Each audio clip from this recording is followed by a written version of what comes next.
काही लोक देवेंद्र फडणवीसांना संपवायची भाषा करतात। 100 पिढ्या खाली आल्या तरी फडणवीसांना संपवू शकणार नाही असं दरेकर म्हणाले।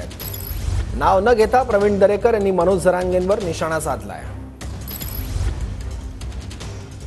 तर जरांगे खरे की खोटे कुणीच मराठा नेता बोलायला तयार नाही असं प्रकाश आंबेडकर म्हणाले।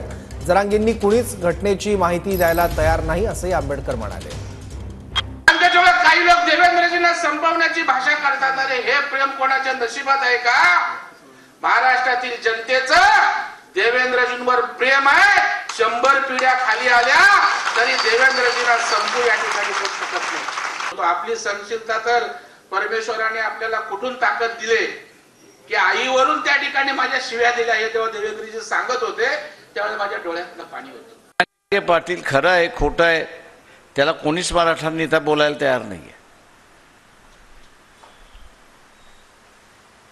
कोणी मराठा नेता त्याला समजावून सांगायला तयार नाही। बा घटनेची चौकट अशी आहे, तमुक आहे असं कोणीच समजवायला तयार नाही। सगळेजण हे भिवून आहेत की आपण काय बोललो तर आपल्या विरोधात मराठा समाज जातो का, आणि म्हणून सगळ्यांनीच ठरवलंय की आपण मराठा समाजाचीच बाजू घ्यायची अशी असणारी परिस्थिती आहे।